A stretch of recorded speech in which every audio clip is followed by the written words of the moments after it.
ఉన్న వాళ్ళని చూస్తే మొట్టబుద్ధేసిద్దని ఒక సామెత. ఇప్పుడు కాంగ్రెస్ అనేది మైనార్టీ బుజ్జిగింపు పార్టీనే కదా, ముస్లింలని అపారంగా నెత్తిన పెట్టుకుంటుంది కదా, వాళ్ళు కోరినే చేస్తే అవసరమైతే వాళ్ళు కోరినట్టుగానే చేస్తుంది కదా.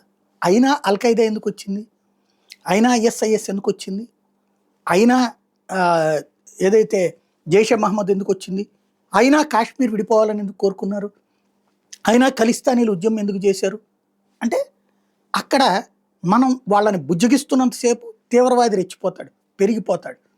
అట్లాగే సరైన ప్రణాళికలు లేకపోతే తయారవుద్దనడానికి సాక్ష్యం ఈశాన్యంలో ఏ తీవ్రవాద సంస్థలు అయితే ఉంటాయో వాళ్ళతో ఒప్పందాలు చేసుకుని వాళ్ళని రాజకీయ పార్టీలుగా తీసుకురావడం, అట్లాగే కాశ్మీర్లో తీవ్రవాద సంస్థల యొక్క మద్దతుదారుల పార్టీలు వాళ్ళకి ప్రభుత్వంలో చేయడం. అంటే చివరికి తీవ్రవాదితోనైనా సరే కలిసి తిరుగుతుంది తన ప్రయోజనం కోసం, తన వాళ్ళ ప్రయోజనం కోసం.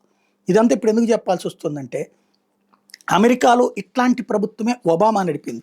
ఒబామాకి ముందు ఒబామాకి తర్వాత అన్నది ఇప్పుడు చర్చ జరుగుతున్నది. ఏదైతే ఇప్పుడున్నటువంటి ట్రంప్ టీం దాన్నే ఫోకస్ చేసుకొస్తుంది. అందులో ఐఎస్ఐఎస్ ఒబామాకి ముందు లేదు, ఇప్పుడు వచ్చింది. అట్లాగే అంతకుముందు వచ్చేటప్పటికి ఈ మత వివక్షలు లేవు, ఇప్పుడు వచ్చినాయి.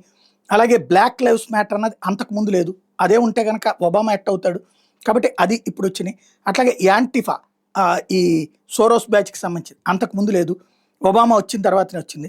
అట్లాగే పోలీసులే తిరుగుబాటు, పోలీసులకి సైన్యానికి గొడవల లాంటిది లేదు, ఇప్పుడు ఒబామా వచ్చిన తర్వాత వచ్చినాయి.